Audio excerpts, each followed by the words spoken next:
bisnis yang sangat kuat sehingga harga saham BBCA ini cenderung stabil, namun bisa uptrend untuk jangka panjang. Selanjutnya, alasan kami memilih saham TLKM ini yang pertama, infrastruktur yang kuat dan basis pelanggan yang besar. Secara bisnis, Telkom ini unggul dalam jaringan sampai pelosok dan jumlah pelanggannya pun besar, yang terbesar dan tidak tersaingi oleh operator telekomunikasi lainnya. Perusahaan ini juga mendapat dukungan investasi modal sangat kuat dari pemerintah. Yang kedua, rajin membagi dividen kepada pemegang saham. Nah, TLKM ini rajin membagi dividen kepada pemegang saham setiap tahunnya. Pada tahun 2020, TLKM menggelontorkan sebesar 15,26 triliun rupiah untuk membayar dividen. Nah, dalam 10 tahun terakhir, dividen payout saham TLKM ini meningkat 40% hingga pernah menyentuh 90,01% dari profit di tahun 2018. Yang ketiga, saham TLKM ini juga cocok untuk investasi jangka panjang. Nah, sektor telco diproyeksi menjadi salah satu sektor yang resilience dengan dampak ini pada kinerja sebab kebutuhan masyarakat ini akan akses data dan informasi semakin meningkat. Kinerja TLKM ini dan perkembangan yang sedang gencar dilakukannya membuat harga saham TLKM ini tetap stabil. Oleh karena itu, saham ini sangat cocok untuk dijadikan investasi jangka panjang. Sekian dari saya, terima kasih.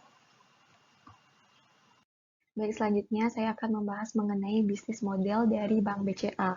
Nah, PT Bank Sentral Asia sendiri ini membagi model bisnis itu menjadi 4 segmen. Segmen yang pertama yaitu branch banking, yang dimana perbankan cabang atau branch banking merupakan unit bisnis utama dari Bank BCA untuk mempertahankan dominasinya dalam bidang perbankan, transaksi, dan pengembangan portofolio kredit komersial dan UKM. Lalu segmen yang kedua ada corporate banking, dan segmen yang ketiga ada individual banking, di mana kredit kepemilikan rumah atau KPR dan pembiayaan mobil menopang pertumbuhan unit bisnis perbankan individu Bank BCA. Nah, bisnis perbankan individual itu meliputi KPR, pembiayaan mobil, kartu kredit, dan wealth management. Lalu ada pun segmen yang keempat atau yang terakhir yaitu ada international dan treasury banking. Treasury Bank BCA adalah unit bisnis yang mengelola likuiditas dan investasi dalam instrumen seperti sertifikat Bank Indonesia atau SBI, term deposit BI, penempatan antar bank, serta obligasi pemerintah dan obligasi korporasi. Nah, adapun inovasi BCA di masa yang akan mendatang, yaitu dengan mengembangkan konsep model cabang di masa mendatang dengan lebih efisien dan dengan teknologi dan mesin-mesin digital yang dapat digunakan oleh nasabah secara mandiri. Nah, seperti penggunaan mesin CS digital yang merupakan salah satu layanan BCA yang dapat dilakukan secara self-service karena menggunakan teknologi yang user-friendly.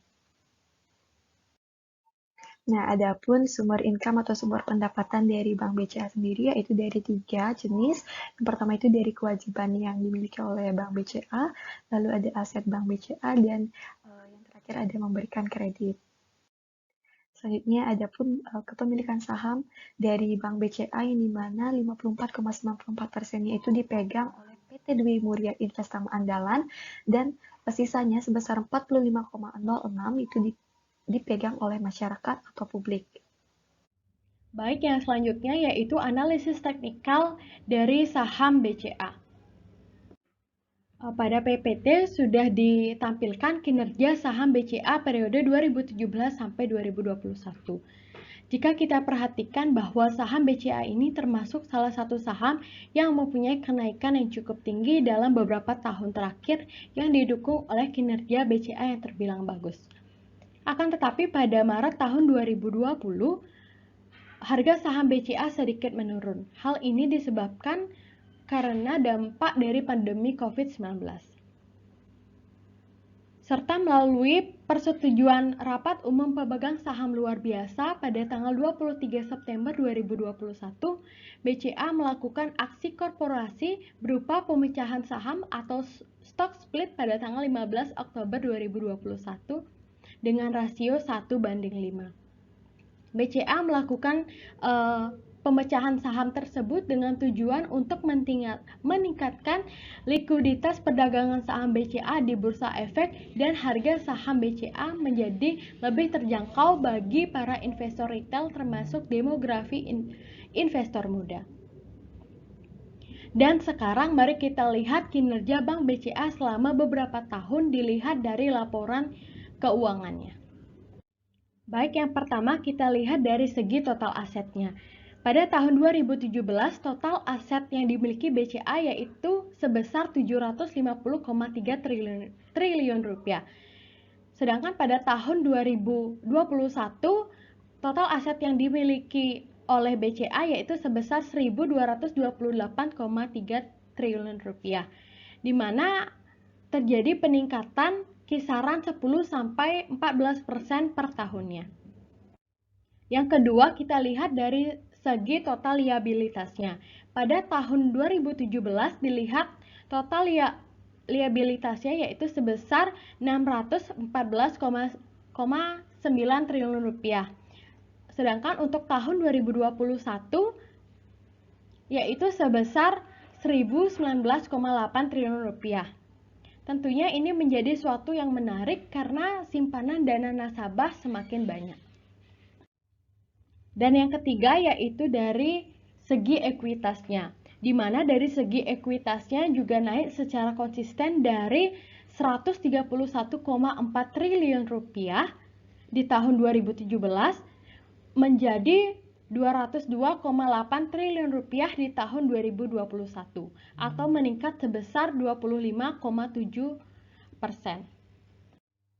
Kemudian kita lihat dari sisi pendapatannya. Dapat kita lihat pendapatan dari Bank BCA terus meningkat meskipun dalam masa pandemik di mana pada tahun 2020 hingga tahun 2001 kemarin pendapatan di tahun 2020 sebesar 75,2 triliun rupiah meningkat menjadi 78,5 triliun rupiah di tahun 2021. Dan yang terakhir dari segi laba bersihnya di mana mengalami sedikit penurunan yaitu pada tahun 2020 lalu yaitu sebesar 27,1 triliun rupiah atau turun 5%, sedangkan pada tahun 2021 sudah kembali naik menjadi 31,4 triliun rupiah. Baik, sekian presentasi dari saya. Terima kasih. Baik, selanjutnya saya akan menjelaskan mengenai bisnis model dari Telkom Indonesia. PT Telkom Indonesia Persero Tbk atau Telkom adalah badan usaha milik negara BUMN yang bergerak di bidang jasa layanan teknologi informasi dan komunikasi atau TIK dan jaringan telekomunikasi di Indonesia. Nah, dalam upaya bertransformasi menjadi Digital Telecommunication Company, Telkom Group mengimplementasikan strategi bisnis dan operasional perusahaan yang berorientasi kepada pelanggan atau customer oriented. Nah, transformasi tersebut akan membuat organisasi Telkom Group menjadi lebih lean atau ramping dan agile atau lincah dalam beradaptasi dengan perubahan industri telekomunikasi yang berlangsung sangat cepat. Nah, organisasi yang baru juga diharapkan dapat meningkatkan efisiensi dan efektivitas dalam menciptakan customer experience yang berkualitas. Nah, Telkom mulai saat ini membagi bisnisnya menjadi tiga digital business domain. Yang pertama ada digital connectivity, yang kedua ada digital platform, dan yang ketiga ada digital service. Selanjutnya ada pun sumber income atau sumber pendapatan Telkom Indonesia. Nah, sumber pendapatan ini dibagi menjadi 4 segmen. Yang pertama ada segmen mobile, di mana segmen mobile ini menyediakan mobile voice, SMS, mobile broadband, dan digital service ke pelanggan seluler. Nah, hingga tahun 2018 sudah ada 163 juta pelanggan seluler yang terdiri dari 5,4 juta pelanggan pasca bayar dan 157,6 juta pelanggan prabayar. Selanjutnya ada segmen yang kedua yaitu segmen enterprise, yang dimana segmen enterprise ini menyediakan layanan telepon tidak bergerak, TV berbayar, dan data internet. Selanjutnya ada segmen yang ketiga yaitu segmen wholesale dan international business. Segmen ini melayani layanan interkoneksi, sewa sirkuit, satelit, tower, dan infrastruktur, dan internasional bisnis. Dan segmen yang keempat ada segmen lain-lain yang dimana melayani layanan digital ke berbagai pelanggan melalui platform belanja.com. Baik, selanjutnya ada pun kepemilikan saham dari Telkom Indonesia yang sebesar 52,09% itu merupakan milik pemerintah Republik Indonesia dan sisanya 47,91% merupakan milik publik. Baik, yang berikutnya yaitu analisis teknikal saham TLKM. Dapat dilihat pada gambar berikut merupakan contoh grafik candlestick dari saham TLKM, di mana terdapat dua bagian utama dari grafik candlestick, yaitu tubuh candle yang menunjukkan harga pembukaan dan harga penutupan saham pada titik tertentu, dan ekor candle yang menunjukkan harga tertinggi dan harga terendah saham pada titik waktu tertentu. Selain itu, grafik candlestick ini juga disajikan dalam dua warna, yaitu merah dan hijau. Warna merah menunjukkan bahwa terjadi penurunan harga saham atau bearish, di mana harga penutupan lebih rendah daripada harga pembukaan dalam perdagangan saham. Sedangkan warna hijau menunjukkan bahwa terjadi peningkatan harga saham atau bullish, di mana harga penutupan lebih tinggi dibanding harga pembukaan dalam perdagangan saham. Secara garis besar, terlihat pada gambar bahwa grafik bergerak secara fluktuatif atau naik turun. Namun, dapat terlihat terjadi penurunan harga saham yang sangat signifikan pada tahun 2020 awal. Penurunan ini disebabkan karena investor asing menjual saham TLKM secara besar-besaran. Diperkirakan bahwa para investor asing tidak ingin mengambil risiko lebih jauh untuk mempertahankan saham TLKM pada saat COVID-19 sedang melanda Indonesia. Namun, perlahan-lahan harga saham mulai mengalami peningkatan pada akhir 2020 sampai awal 2021. Pada tahun 2021, harga saham TLKM juga terus mengalami naik turun, sampai pada November 2021, terus menunjukkan pertumbuhannya sampai saat ini, meskipun beberapa kali terjadi bearish atau penurunan harga saham. Kenaikan harga saham TLKM ini juga didorong oleh pertumbuhan kinerja keuangannya. Selanjutnya yaitu pendapatan PT Telekomunikasi Indonesia Tbk selama 5 tahun terakhir, yaitu dari tahun 2017 sampai 2021. Pada tahun 2017, PT Telkom menerima pendapatan sebesar Rp128,256 triliun dan meningkat menjadi sebesar Rp130,784 triliun pada tahun 2018. Kemudian, pada tahun 2019, pendapatan PT Telkom sebesar Rp135,567 triliun dan hanya meningkat sekitar Rp1 triliun menjadi sebesar Rp136,462 triliun pada tahun 2020. Sedangkan pada tahun 2021, pendapatan PT Telkom meningkat kembali menjadi sebesar Rp143,210 triliun. Jadi, dapat dilihat dari grafik bahwa pendapatan PT Telekomunikasi Indonesia Tbk selalu mengalami peningkatan selama 5 tahun terakhir. Berikutnya yaitu laba bersih PT Telekomunikasi Indonesia Tbk selama 5 tahun terakhir, yaitu dari tahun 2017 sampai 2021. Pada tahun 2017, laba bersih PT Telkom sebesar Rp22,345 triliun. Kemudian menurun pada tahun 2018 menjadi sebesar Rp18,32 triliun. Pada tahun 2019, laba bersih PT Telkom mengalami sedikit peningkatan menjadi sebesar Rp18,663 triliun, kemudian meningkat lagi pada tahun 2020 menjadi sebesar Rp20,804 triliun, dan terus meningkat pada tahun 2021 menjadi sebesar Rp24,760 triliun. Jadi dapat dilihat dari grafik bahwa laba bersih PT Telekomunikasi Indonesia Tbk sempat mengalami penurunan pada tahun 2018, namun kembali meningkat sampai tahun 2021. Selanjutnya yaitu aset yang dimiliki PT Telekomunikasi Indonesia Tbk selama 5 tahun terakhir, yaitu dari tahun 2017 sampai 2021. Pada tahun 2017, aset yang dimiliki PT Telkom berjumlah Rp198,484 triliun dan meningkat menjadi Rp206,196 triliun pada tahun 2018. Kemudian meningkat lagi pada tahun 2019 menjadi sebesar Rp221,208 triliun. Pada tahun 2020 dan 2021, aset yang dimiliki PT Telkom meningkat cukup banyak menjadi sebesar Rp246,943 triliun dan Rp277,184 triliun.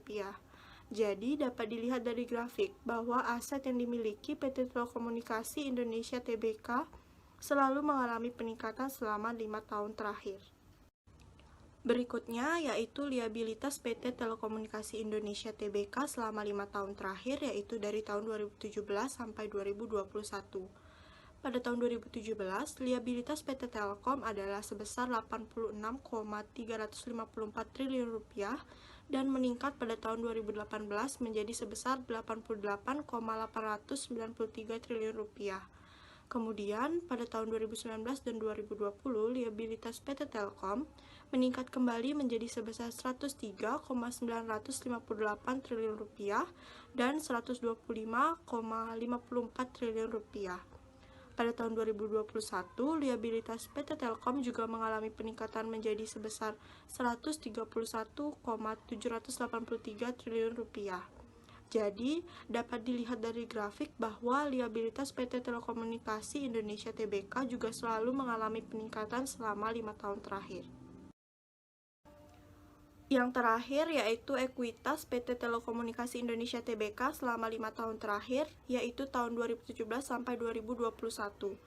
Pada tahun 2017, ekuitas PT Telkom adalah sebesar 112,130 triliun rupiah dan pada tahun 2018 meningkat menjadi sebesar 117,303 triliun rupiah. Kemudian, pada tahun 2019, ekuitas PT Telkom mengalami sedikit penurunan menjadi sebesar 117,250 triliun rupiah.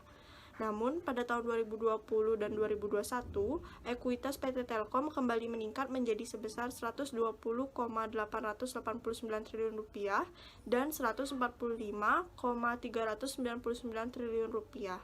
Jadi, dapat dilihat dari grafik bahwa ekuitas PT Telekomunikasi Indonesia Tbk sempat mengalami sedikit penurunan pada tahun 2019, namun kembali meningkat pada tahun 2020 dan 2021. Sekian dari saya, terima kasih.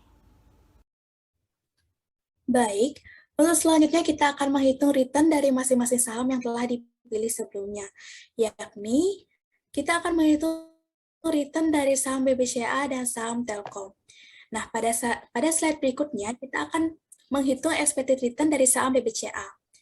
Untuk menghitung expected return dari saham BBCA, kita memerlukan data harga penutupan saham pada beberapa tahun terakhir, yang mana kami di sini menyajikan data dari tahun 2016 hingga tahun 2021, yang mana data harga penutupan saham ini akan kita jadikan acuan dalam kita menghitung return pada tahun 2017 hingga tahun 2021.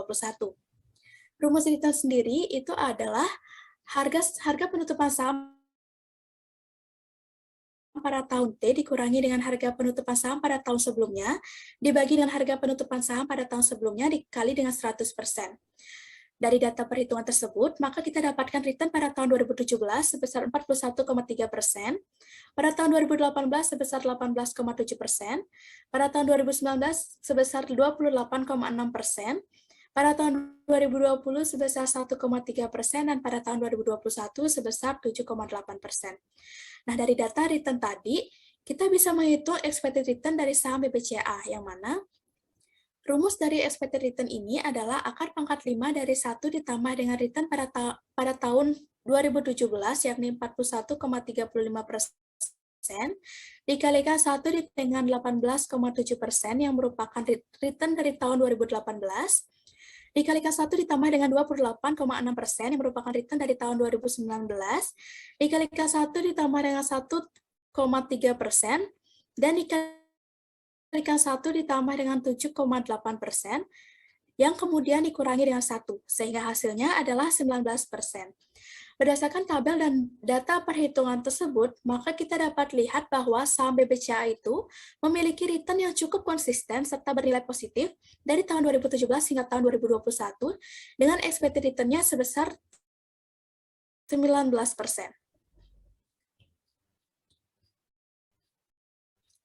Selanjutnya kita akan menghitung expected return dari saham Telkom Indonesia atau dengan kode TLKM. Yang mana sama seperti tadi, kita juga memerlukan data harga penutupan saham pada tahun 2016 hingga tahun 2021, yang nantinya juga akan kita jadikan acuan untuk menghitung return dari tahun 2017 hingga tahun 2021. Sehingga dari perhitungan return itu kita memperoleh return pada tahun 2017 sebesar 11,6%, return pada tahun 2018 itu sebesar minus 15,5%, pada tahun 2019 sebesar 5,9%, pada tahun 2020 sebesar minus 16,6%, dan pada tahun 2021 sebesar 22,1%. Nah, dari data return tadi, kita juga dapat menghitung expected return dari TLKM itu sendiri, yang mana rumusnya adalah akar pangkat 5 dari 1 ditambah dengan return pada tahun 2017 sebesar 11,6%, dikalikan 1 dikurangi 15,5%, dikalikan 1 ditambah dengan 5,9%, dikalikan 1 dikurangi 16,6%, dan dikalikan 1 ditambah dengan 22,1%, yang kemudian dikurangi dengan 1.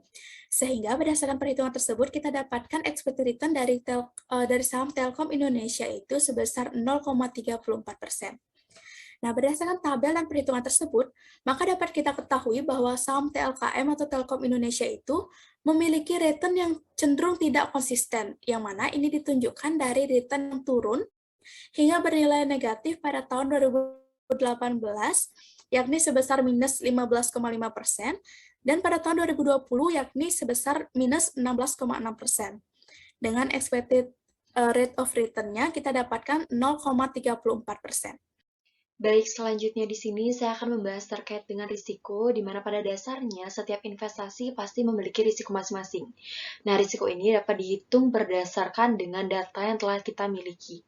Pada kesempatan kali ini, saya akan membahas terkait dengan risiko dari kedua saham yang kami pilih, yaitu antara BBCA dan juga TLKM. Yang pertama adalah risiko BBCA, di mana perhitungannya dapat menggunakan rumus standar deviasi, yaitu akar dari return pada tahun 2017 dikurangi dengan expected return dari BBCA, yang kemudian dikuadratkan ditambah dengan return pada tahun 2018 dikurangi dengan expected return BBCA yang juga dikuadratkan, begitu pula seterusnya hingga data habis pada tahun 2021. Kemudian dibagi dengan banyaknya data yaitu 5 dikurangi 1. Sehingga mendapatkan total dari risiko BBCA yaitu sebesar 0,1603 atau apabila diubah dalam bentuk persen yaitu sebesar 16,03%. Nah, berdasarkan perhitungan tersebut, maka didapatkan bahwa risiko saham emiten BBCA yaitu sebesar 16,03%. Selanjutnya yaitu risiko dari TLKM.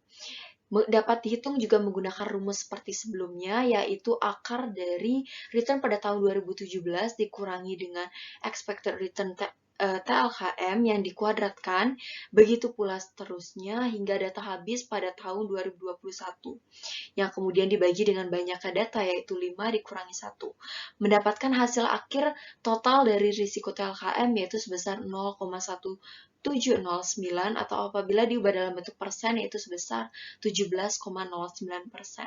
Berdasarkan perhitungan tersebut, maka didapatkan bahwa risiko dari saham emiten TLKM yaitu sebesar 17,09%.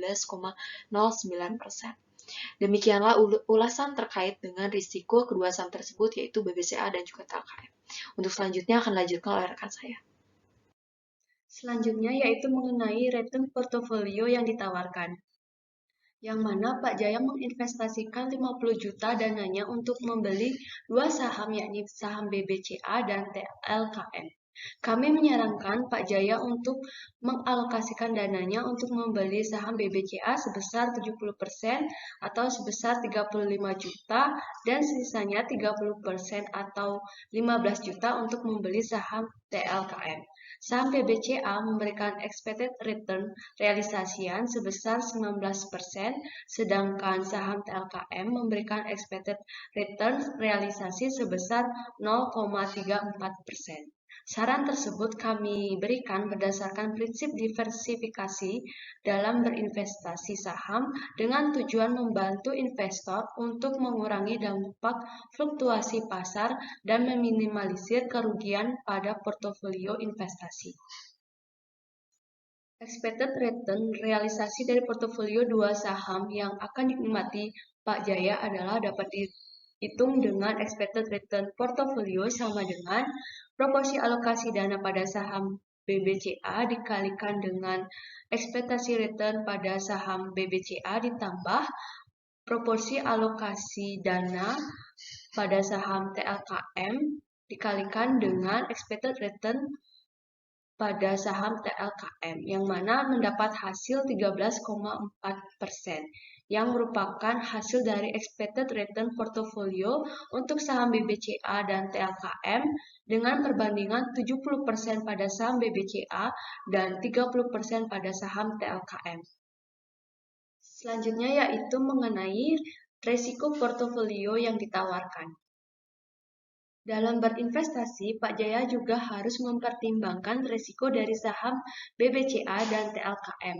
Hal tersebut dapat dihitung dengan rumus risiko portofolio sama dengan akar dari proporsi alokasi dana pada saham BBCA yang dikuadratkan dikalikan dengan risiko saham BBCA yang dikuadratkan ditambah dengan proporsi alokasi dana pada saham TLKM yang dikuadratkan dikalikan dengan risiko pada saham TLKM yang dikuadratkan ditambah 2 dikalikan dengan proporsi alokasi dana pada saham BBCA dikalikan dengan proporsi alokasi dana pada saham TLKM dan dikalikan dengan kovarian saham BBCA dan TLKM, yang dimana mendapat hasil 13,8% dengan perbandingan 70% pada saham BBCA dan 30% pada saham